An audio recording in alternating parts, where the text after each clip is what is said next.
Peanut butter and jelly, lemon and lime, every soda in the soda fountain. Some things just go well together.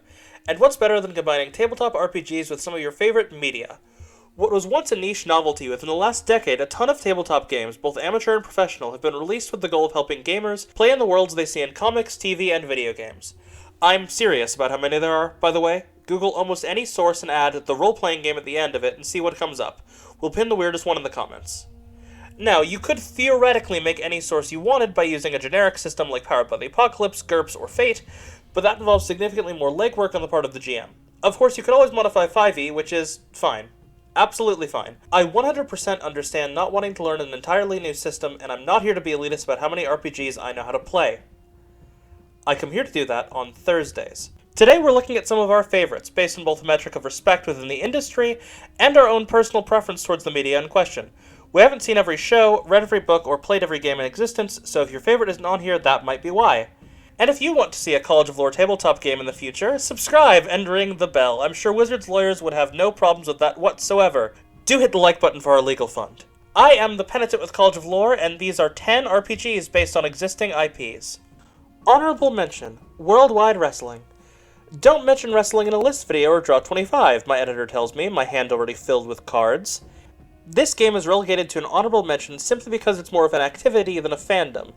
But it also could be a fandom game for WWE, AEW, or whatever your group's promotion of choice is. Worldwide Wrestling is a Powered by the Apocalypse game that puts your group in the boots of professional wrestlers. They deal with the drama and storylines that comes with that both inside and outside the ring. I highly recommend giving it a look or checking out an actual play. I'd personally recommend City British Wrestling, played by the fine folks at Parts Unknown. Number 10, Avatar Legends, based off the animated series, not Space Dances with Wolves. Avatar The Last Airbender and Legend of Korra are some of the most well-liked series of all time. The shows follow the lives and explore the world of benders, people who incorporate elemental magic into martial arts fighting styles. The series, and by extension a lot of the games, have a younger bent focusing on teenagers. The world is weird, mystic, and filled with enough intrigue for a DM to make it their own, as well as enough interesting time periods to set several different games in the same setting but give them entirely different feels. The game is currently still technically in pre-production, but there's enough out there right now to play thanks to the developer's free Quick Start ebook. The full book was supposed to be out in February, then summer, and now it's November, so check out the Quick Start book. The game is based in the Powered by the Apocalypse engine, though tweaked in a lot more ways than your run-of-the-mill PBTA game to incorporate things like bending. Give it a look when it gets a full release, assuming that happens. Number 9, A Song of Ice and Fire role-playing. I might be putting my nerd cred on the line, but I have never gamed a single throne. Much as I appreciate that it produced 7 of the greatest seasons of fantasy television, I've never gotten around to watching a single episode. From what I understand from not living under a rock, the show takes place in the world of Westeros. It's a fantasy setting that's a bit more grounded than D&D, or even Tolkien, but only grounded insofar that it's fantasy, which means dragons, magic, and nightmare monsters are still certainly around. So sorry for anyone who wants to play Medieval Realism the RPG, which is apparently some of you. It uses a d6 pool system, but unlike games like Burning Wheel, you add the sum of all the dice you roll, which is certainly a decision. I'm not personally a fan of the rule set necessarily, but for a game released a fair amount of time ago, it's more than serviceable. And it's at least a nice change of pace from the constant reskins of D&D. Further differentiating themselves from D&D, there aren't classes, though the game comes with archetypes that can make character creation easier. The game encourages roleplay and political intrigue more so than dungeon-delving combat, but it really depends on where you as a group would like to take it. Who knows, maybe you can make a better Season 8. Number 8, Fallout the role-playing game. Fallout is a series of video games set after a nuclear apocalypse. The first 2 games are vastly different from the rest of the games in the series, but all of them are worth playing. A bit on the wackier side of post-apocalyptic settings, filled with quirky gangs, whimsical robots, and fantastically irradiated creatures, it still is a post-apocalyptic world, so it can only get so light. Seeing as a main plot point of the series are Fallout shelters that are actually psychological experiments, there is some horror to be found, especially if your DM wants to slant that way. The system of the game itself is 2d20, which is one of the more unusual systems, but the stats are modified to work within the special stat system for the games, which, 10 out of 10, they absolutely needed to do that. The 400-page rulebook actually apparently had several missing rules and weapon stats on release, but the PDF seemed to have fixed that, which, credit to the developers for fixing it, still, as a fairly new RPG, time will tell if it has staying power. But with this version of the game, maybe Preston Garvey won't constantly be bothering you to help a settlement. Number 7, Star Wars RPG. Star Wars is... okay, do I really need to do this? Star Wars is, on a global scale, only slightly less popular than God.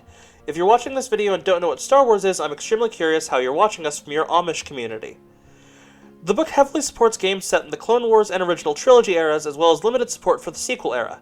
There is no official support for the pre-canon era, shown in such games as Star Wars Knights of the Old Republic, which is objectively the best era of Star Wars, but it is worth noting that there are community creations and other role-playing games to provide this service, as well as service for other eras. The dice system is based on Warhammer's fantasy dice systems, which is a bit weird and takes a little while to learn. The system is called narrative dice, and when using these dice, rolls are scored on success-fail and lucky-unlucky. And while complicated, a bit needlessly in my opinion, it does leave a lot of room for DM interpretation. Character creation is cool. There are several race options to choose from, and virtually anything exists in Homebrew. There are also several character options, but honestly, if you're playing a Star Wars RPG, most of your table is going to want to play Jedi. While there are many, many Star Wars RPG options, this is by far the most popular one, and I would make a joke to close out this entry, but I'm instead using my time to tell you once again, play Knights of the Old Republic, seriously, do it. Number 6, Weaver Dice. Well, we've done enough of widely popular sources, time for one that's just for our staff here. Weaver Dice is based around the web serial series Worm and Ward written by Wildbow, who himself helped make the game and also has run several campaigns. The world is, basically, a superhero universe but hedging heavily into grimdark. It is a hell world where everything sucks for heroes, villains, and civilians, and everyone is horrible or at least very troubled. Notably, it also follows rationality and has deeply thought out mechanics about how the powers actually work as opposed to saying someone can fly for reasons. A community-designed game, the rules have been a bit in flux over the years, but it's remained a base D6 system with modifiers, stats, and ability scores. It is a bit standard in execution, but where it really differs is character creation. Unlike basically every other superhero game, you do not design your own power. You describe the traumatic event that triggers your power, and the rest of the table decides your power for you by committee. Which, as long as you have good friends, is genuinely one of the neatest twists on superpowered games out there. Obligatory go read Worm. Number 5, Doctor Who role-playing game. Formerly Doctor Who Adventures in Time and Space before adopting a subjectively worse title, this game is based on the legendary British sci-fi series. Doctor Who and tabletop games are basically a match made in heaven. Nerdy hobbies do tend to run together after all. The series revolves around the Doctor, a nearly immortal time traveler from a mysterious alien race that he or she is either somewhat outcast from or the last survivor of, depending on what time in the history you're talking about. Its rules take a lot of inspiration from D&D, though its dice system is clearly inspired by Powered by the Apocalypse, without either being identical. One of the most interesting mechanics is the game offers a system of story points awarded by the GM for several reasons similar to D&D's inspiration, which can then be spent to alter the story in various ways. As for character creation, the game allows for either Time Lords or humans, typically played in the Doctor and Companion style from the show, though this can lead to player jealousy, so nothing's really stopping you from making a party of Time Lords or making the Time Lord a DMPC. Notably, however, if you cast a person of color or a woman in the Doctor role, the game does not include a horde of idiots to complain about it. Number 4, Marvel Heroic Role-Playing. Who doesn't like the MCU? I don't, but most people can't say that as the movie series has made enough money to make Abathur blush. The movie series features several heroes from Marvel Comics on their own or crossover adventures in an interconnected universe. It tends to be a bit in the lighter end, at least comparative to Worm, with the good guys usually winning in the end. The game is based from the Cortex Plus system, a game that uses both dice pools and different sized dice between D4s and D12s. It specifically uses the heroic subset of rules, with the largest dice pools of any Cortex subsystems for obvious reasons.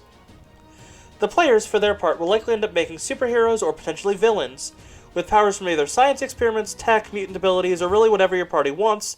I guess you could make a shield agent, but I doubt most people will. Character creation is varied and allows for most powers you can think of. Is it better than Weaver Dice? No. Is it more palatable to a group of random people? Yes.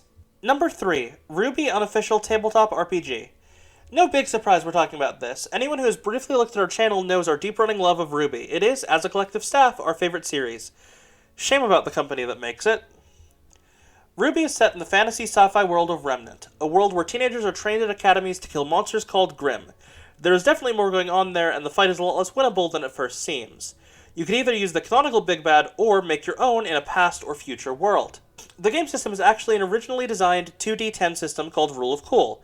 The system focuses less on dice rolls and actually more on players being creative and role-playing well, which sounds like absolute hell for some groups, but right up the alley of the people here. And seeing as it was designed with RWBY in mind, transforming weapons, dust, aura, and semblances are all baked into the rule set.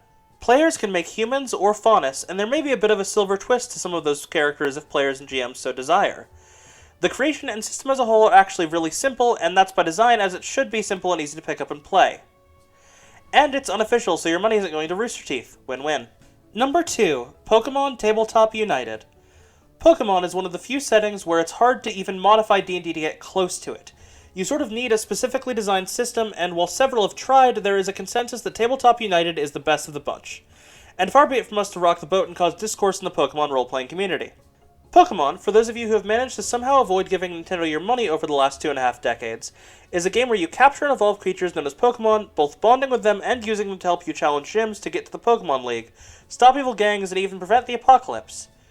The system is vaguely more complicated than something like D&D, at least in regards to dice, using a pool of d6s for skill checks, d20s for accuracy, and various other dice for attack damage. Notably, there will be several different moves for several different Pokemon, and there is a whole Pokedex file that comes with the game. The most common thing for players to make is a group of trainers, but you could make researchers, breeders, or even contest coordinators if your GM is so inclined. No option for PCs to play as Pokemon as far as I know, but if that's your cup of tea, there might be something out there for you. Give it a try before Nintendo's lawyers find a way to kill it. Number 1. Middle-earth role-playing. It was always going to be this, wasn't it? Tolkien is viewed as the originator of several modern fantasy tropes, and one could argue D&D would not exist, certainly not in the same format, without the works of Tolkien. There are several Lord of the Rings properties, from books to the movies to several video games to Monopoly somehow, so of course this RPG would exist. Lord of the Rings is kind of the standard of fantasy, and established a lot. It doesn't quite have all the things D&D does as far as race, but it's very deep with a bunch of lore you can sink your teeth into. I doubt, on this channel of all things, I need to say more about Lord of the Rings. The oldest of these games by far, dating back to the mid-80s, it was based off the Rollmaster system. It's meant to be heavily streamlined as it's percentile-based, with most skills based 1 to 100, there is plenty of variance. Character creation is actually fairly deep, letting players play as dwarves, elves, hobbits, humans, and potentially orcs and trolls if your DM lets you.